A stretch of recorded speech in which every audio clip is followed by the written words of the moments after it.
हो आवा असू द्या.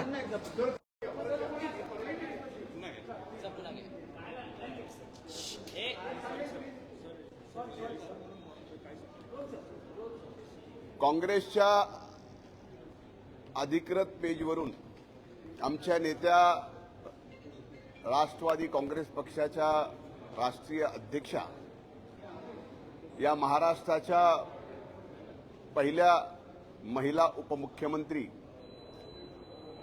आदरणीय सुनेत्रा वहिनी अजित पवार यांच्यावर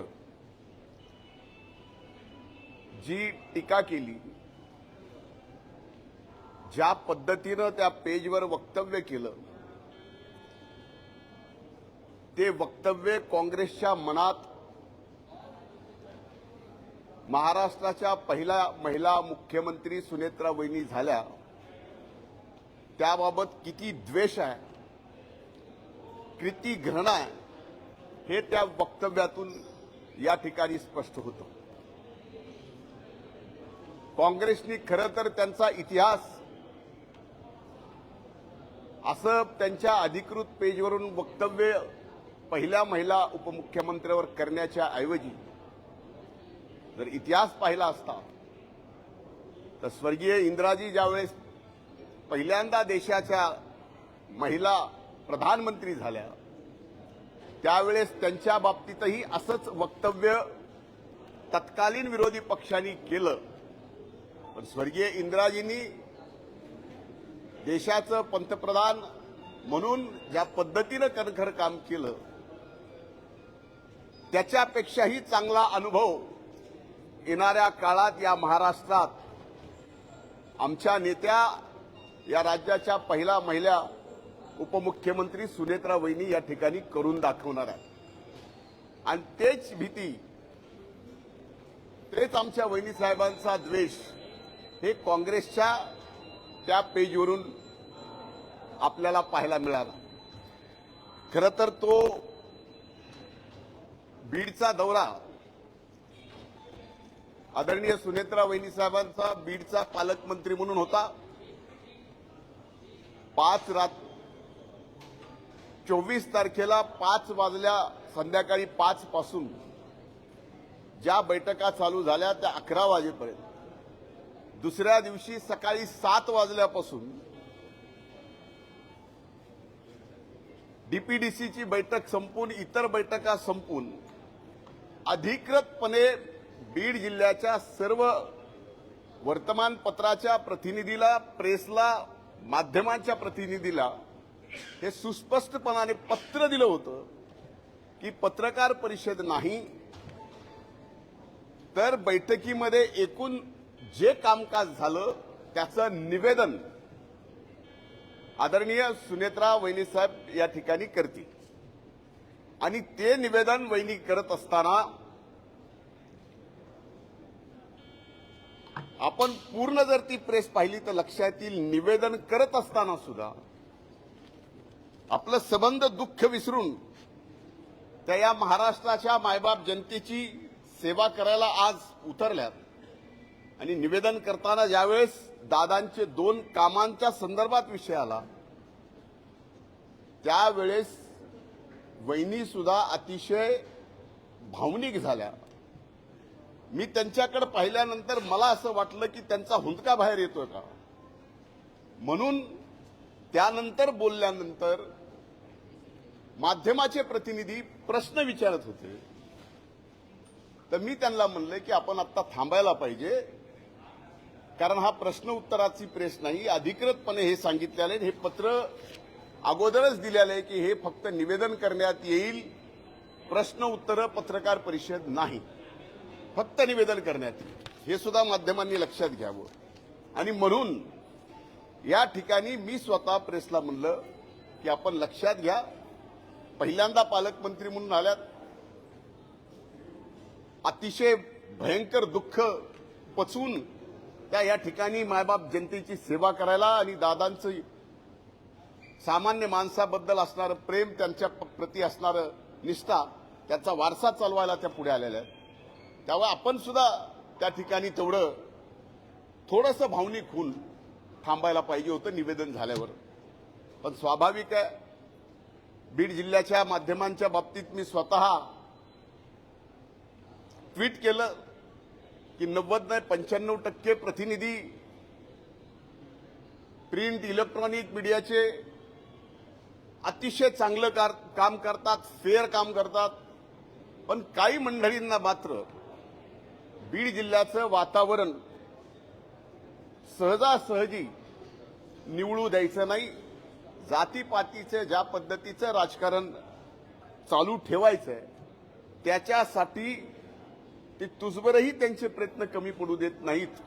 हे मी गेली 4 दिवस माझ्याच बाबतीत माध्यमांवर एकदा हे एकदा ते. आता चमत्काराचा विषय झाला, ते जर भाषण तुम्ही पूर्ण ऐकलं असेल तर तो चमत्कार माझ्या तब्येतीच्या बाबतीत होता, राजकारणाच्या बाबतीत नव्हता. दुसरा विषय शेतकऱ्यांच्या बाबतीत, तो शेतकरी वहिनीसाहेब समोर असताना अतिशय जोरात असं समोरून बोलत होता. तर मी म्हणलं शांतपणाने सांगा तर वहिनीसाहेबांच्या लक्षात येईल. एवढंच बोललो की माध्यमांनी चालवलं की शेतकऱ्याला मी दाब दिला. आता वहिनीसाहेबांचा या ठिकाणी प्रश्न विचारला, हा प्रश्न उत्तराची प्रेस नसताना विचारला, त्यावेळेस मी म्हणलं आता थांबा, प्रेस संपली, कारण फक्त निवेदन करायचं एवढंच जर अधिकृत सांगितलेलं असताना मी थांबा म्हणलं तर ही चूक होत नाही. तर इथं धनंजय मुंडेची हुकुमशाही. अरे मी 2.5 वर्ष झालं एक ब्र शब्द ना माध्यमांवर बोलतोय ना तुमच्या समोर येतोय. तुम्ही किती मागं लागलात तरी मी बोलत नाही. आज मी कुठल्या तिथं मंत्रिपदावर नाही, मी फक्त आमदार आहे, तरी सुद्धा आमदार म्हणून मी हुकुमशाह. म्हणजे एखाद्याचा द्वेष किती करावा. म्हणजे काँग्रेस ज्या पद्धतीनं द्वेष वहिनीसाहेबांवर करतेय आणि बीड जिल्ह्यातले ठराविक काही जण ज्या पद्धतीनं माझा द्वेष करतायत, हे खरंच लोकशाहीमध्ये आम्ही मायबाप जनतेला आपलं मायबाप म्हणून जी काही सेवा करत आलोय, माझ्यासारख्या व्यक्तीनं 35 वर्ष टाचा घासला, तो त्यावेळेस आम्ही इथं पोहोचलो. पण फक्त समाज घटकातल्या एका व्यक्तीला पूर्णपणानं टार्गेट करायचं, ते एक दिवस नाही, मागं 252 दिवस मीडिया ट्रायल झालं, आता सुद्धा तेच चाललं. म्हणून माझी विनंती आहे आपल्या सर्वांना की या आमच्या भाषणाचं पूर्णपणे तुम्ही सार काढा आणि त्यातून काय तर्क काढायचे त्या तर्कावर बोला, कट करून नाही, तर्कावर बोला. माझ्या एखाद्या वाक्यावर तुम्हाला आणखीनही टीका करण्यासाठी वाव मिळू शकतो ते काढा आणि त्यावर तुम्ही बोला. आणि माझी या ठिकाणी काँग्रेसला, जी की पूर्णपणानं बुडालेली आहे, त्या काँग्रेसला सांगायचं आहे की आपण ज्या स्वतःच्या अधिकृत पेजवर आमच्या वहिनींवर टीका केली, इथून पुढे अशी टीका करत असताना आपण स्वतःकडे सुद्धा बघा. आणि दुसरं, कदाचित या पेजवर झारखंडमध्ये जे काँग्रेसचं राज्य आहे त्या ठिकाणी ज्या पद्धतीनं पेपर फुटी झालेली आहे, त्याबद्दल जर या काँग्रेसच्या अधिकृत पेजवर काही त्यांनी बोलले असते तर लक्षात आलं असतं की ज्या पद्धतीनं नीटच्या बद्दल आंदोलन दिल्लीत झालं, त्या आंदोलनामध्ये काँग्रेसनी आपला जो रोल प्ले केला तो खरा का खोटा हे झारखंडबद्दल काहीही न बोलणारे काँग्रेस किती इमानदारीनं विद्यार्थ्याच्या बाजूने होते हे सुद्धा लक्षात येतं. धन्यवाद. कुछ दिनों से मेरी हिंदी ठीक नहीं है. बहुत अच्छी बोल रहे सर.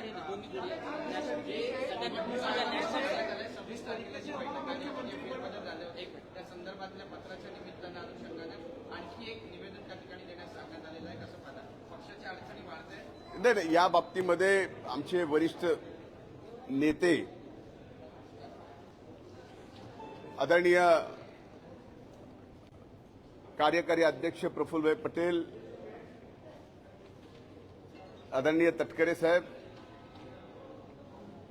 सन्माननीय पार्थ पवार हे सर्वजण पाहतायत. त्यामुळे यात काही अडचणी आहेत अशातला काही भाग नाही. मुख्यमंत्री को गूंगी गुड़िया कहा गया और ये ऑफिशियल पेज से, कांग्रेस के ऑफिशियल पेज से कहा गया है गूंगी गुड़िया. किस तरीके से रिएक्ट करते हैं? देखिए इतनी ये जिस तरीके से कांग्रेस ने अपने हमारी नेता राष्ट्रीय अध्यक्षा और इस राज्य की पहली महिला उप मुख्यमंत्री सुनेत्रा वहिनी जिनके ऊपर गूंगी गुड़िया बोल के टिका टिप्पणी की है, मैं कहता हूं कि कांग्रेस के अंदर एक महिला उपमुख्यमंत्री के प्रति, सुनेत्रा वहिनी अजीत पवार के प्रति कितना मन के अंदर द्वेष है, ये प्रकट होता है। आज कुछ दिन नहीं हुए उनको उपमुख्यमंत्री बने हुए, ऐसे प्रसंग में वो उपमुख्यमंत्री बनी है जब अजीत दादा अपने में से जाने के बाद वो सारा दुख झेल के आज उपमुख्यमंत्री बनके वो महाराष्ट्र की जनता की सेवा करने में लगी है। और ये सेवा उनको दिखती नहीं है, लेकिन उनको गूंगी गुड़िया बोल के कहा जाता है। कांग्रेस ने ये भूलना नहीं चाहिए कि जब देश में पहली बार महिला प्रधानमंत्री इंदिरा जी बनी, तब उस समय का विपक्ष ये गूंगी गुड़िया का ही वाक्य लेके इंदिरा जी पे टिका करता था। उस समय उन्होंने भी, इंदिरा जी ने बता दिया इस देश को कि वो कितना अच्छा महिला प्रधानमंत्री बोल के काम कर सकती है। आने वाले समय में ये कांग्रेस भी देखेगी और जो हमारा द्वेष करने वाले ये भी देखेंगे कि ये सारा दुख झेलते हुए भी हमारी महाराष्ट्र की पहली उपमुख्यमंत्री नेता सुनेत्रा वहिनी उससे भी अच्छा काम करके इस महाराष्ट्र की जनता को बताएगी। यही मेरा आज कहना है। और कांग्रेस के बारे में मैं यही कहूं कि आप जिस अधिकृत अपने पेज पे, ऑफिशियल पेज से जो टीका टिप्पणी कर रहे हो, अब जरा झारखंड में आपकी सरकार है, वहां जिस तरह से पेपर लीक हो रहा है उस बारे में जरा बताइए। कुछ दिनों पहले आप नीट के बारे में जैसे उतावले हो रहे थे, उसी तरह झारखंड में भी जो हो रहा है उस बारे में भी तो कुछ आपके ऑफिशियल पेज पे आना चाहिए। उतना करिए। धन्यवाद।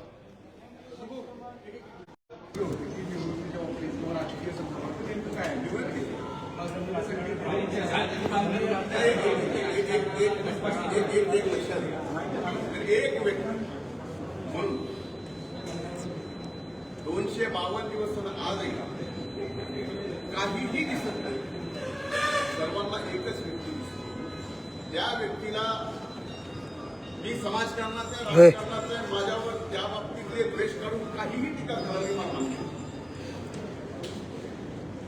पण टीका माझ्या मुलाबाळावर, टीका अगदी माझ्या मातीला घाण म्हणण्यात, ज्या मातीत मी राहण्याचा मोठा झाला त्या परळीला, त्या जिल्ह्याला बदनाम करायचं। अरे मला तुम्ही करताय ठीक आहे, पण माझ्यावर सुद्धा बदनामी करत असताना कुठल्या प्रकारची, आता मी चमत्कार म्हणलं तर त्या भाषणात म्हणलं की आता काहीतरी चमत्कार करावा लागेल का? तर अनेक दिवस झालं मला म्हणतायत की तुझी तब्येत बरोबर नाही, लक्ष ठेव। ही खरी गोष्ट आहे, बदल्या काळात माझी तब्येत ठीक नाही, म्हणून मी म्हणलं की आता दाखवायची, चमत्कार दाखवायची वेळ आली। एखादी सभा अशी घ्यावी, आपण चमत्कार दाखवा, आपलं शर्ट न बोलतात शर्ट करून आपली तब्येत दाखवा, हा सार माझ्या भाषणाला। पण त्यात टीका काय केली, झालं काय, मी प्रयास केला, काय चमत्कार करणार, आता धनंजय काय करणार, आता जय महाराष्ट्र करणार का, काय करणार, काय एखाद्या माणसाने जगावं की म्हणावं? तुम्हाला चांगलं वाटतंय, माध्यमांना दाखवायला चांगलं वाटतंय, टीआरपी वाढतंय म्हणून एखाद्या व्यक्तीच्या, माझ्यासारख्या संवेदनशील व्यक्ती, माझ्यासारखं, मला माहित नाही की माझ्यासाठी दुखतंय संवेदनशील व्यक्ती समाजकारणात, राजकारणात आहेत का, असतीलही, ह्या गोष्टी सहनशक्तीच्या बाहेर किती दिवस सहन करा? अरे आज 350 दिवस झालं मीडिया ट्रायल करताय, मला एकट्यालाच टार्गेट करताय, खाली नेतेही माझ्यावरच टार्गेट करताय। अरे माझी काय भीती आहे? मी इतकूच आहे, इतूच आहे, काय मेरा, म्हणून मला संपवण्याचा ज्या पद्धतीने प्रयत्न केला जातो त्याच्यासाठी जातीपातीचं राजकारण जे केलं जातंय आणि एकाच समाज घटकाला या ठिकाणी बदनाम, त्या ठिकाणी जे केले जाते ते माझ्यासारख्याने आजपर्यंत जीवनात कधी जात पात धर्म न पाहता, कधी अंगाला शिव पण दिला नाही, न पाहता काम करणाऱ्या व्यक्तीला तर असं मी जातीचं करतोय, मी फलानं करतोय, हे जे चाललंय त्यामुळे मी उद्विग्न होतो, माझ्या मनातलं बोलतो की अशा परिस्थितीत आज जे काही राजकीय सामाजिक परिस्थिती निर्माण झाली त्यात खरंच आपण सुखद होता, हा विचार माझ्या मनात आला। म्हणून मी मला एक मिनिट, ज्यांनी ज्यांनी माझ्यावर टीका केली, आखी व्यक्ती व्यक्त केली, भ्रष्टाचाराचे आरोप केले, ते कोर्टाने नलिफाय करून ज्यांनी अपील केलं, ज्यांनी पिटिशन दाखल केलं, त्यांच्यावरच कोर्टाने 1 लाख रुपये दंड लागला. या सगळ्या परिस्थिती तुझ्या समोर आल्या. मला कुणाच्याही बाबतीत काही बोलायचं, माझा नियतीवर विश्वास आणि हा हिशोब नियतीच करत असते. त्यांनी खोटं केलं. मी जीवनामध्ये कधीच विरोधी पक्षनेता झालो, आरोप खोटा केला, पुरावा असल्याशिवाय मी कधी केला. या ठिकाणी चाललंय, माध्यमांनाही बरं वाटतं. त्याबद्दल आता मी सांभाळून स्वतःला घेतोय की आपणही बरं वाटून घ्या काय आता तुम्हालाच माहिती की त्यांना 1 लाख रुपयाचा दंड लागला. हायकोर्टाने माननीय हायकोर्ट न्यायालयाने 1 लाख रुपयाचा दंड त्यांनी जे पिटिशन दाखल केलं त्या बाबतीत हा प्रश्न त्यांना विचारा. कधीतरी ही हिंमत द्या माध्यमांनी. त्या बाबतीमध्ये मला काही आता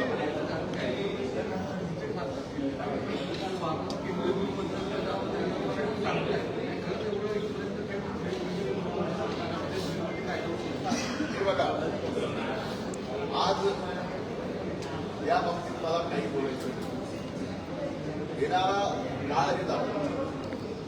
कालपर्यंत त्यांना बरं वाटत होतं की मी जिल्ह्यात कायदा सुव्यवस्था अतिशय चालली. आज विषय फक्त त्यांच्यावर आला की मी जिल्ह्याची कायदा सुव्यवस्था केली. हे जे दुटप्पी चाललंय ते कुठेतरी बंद व्हायला पाहिजे. हे आम्ही बंद करू शकतो. मला काय या बाबतीत बोलायचं, माध्यमांनी हे बंद करा. आणि माझी आज पूर्वी विनंती आहे की माध्यमांना आम्हाला काय करायचं ते केला. आता आम्हाला आम्हाला गमवण्यासारखं काय राहिलेलं नाही. काय माझ्या व्यक्तिगत करायचं का, माझ्या मातीला बदनाम करू नका.